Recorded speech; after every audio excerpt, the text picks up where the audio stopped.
What's the most satisfying time you saw someone stand up for a friend and deliver some sweet, sweet justice? My best friend Emily ran a tiny, beloved bakery called The Sweet Spot.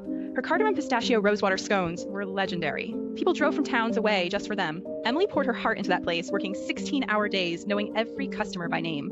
It was her dream, a little slice of heaven that smelled perpetually of warm spices and sugar.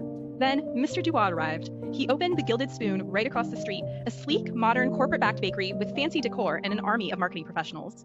At first, Emily tried to be welcoming, even bringing him a plate of her famous scones. He took one bite, raised an eyebrow, and said, "Quaint, very quaint."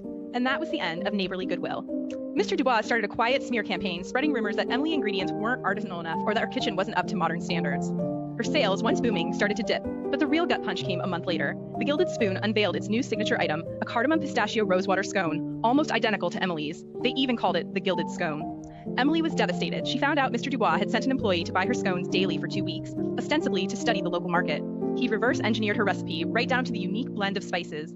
But he missed one crucial detail. Emily used a very specific, rare strain of Afghan rosewater that had a distinctive, almost fruity undertone. His tasted good, but it lacked that magic. Emily was heartbroken, talking about closing up shop. "What's the point, Chloe?" she'd ask me, tears in her eyes. "He'd bigger, richer, and he just stole my soul." I wasn't going to let that happen. The annual Taste of the Town festival was coming up, featuring a coveted Best Local Bake competition, judged by none other than world-renowned food critic Madame Estelle. Mr. Dubois, of course, announced he was entering the Gilded Scone. Emily was ready to concede. "No, you're not," I told her, dragging her into the kitchen. "You're going to bake the best batch of your real scones, and we're going to show everyone who the true artist is." I had a plan, a little something extra to help Madame Estelle's discerning palate. On competition day, the tension was palpable. Mr. Dubois, radiating smug confidence, presented his gilded scone, talking loudly about innovation and market dominance. Emily, nervous but determined, presented her original. When Madame Estelle approached Emily's display, I subtly placed a small, elegant vial next to it. It contained pure Afghan rosewater, along with a tiny handwritten note, for reference.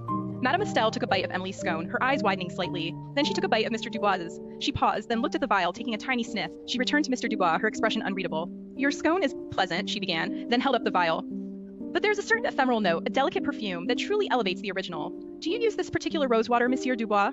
Mr. Dubois blanched. He stammered something about proprietary blends and local sourcing, but his eyes darted to Emily's table, where she had, at my insistence, placed a small framed photo of her visiting the rose farm in Afghanistan years ago.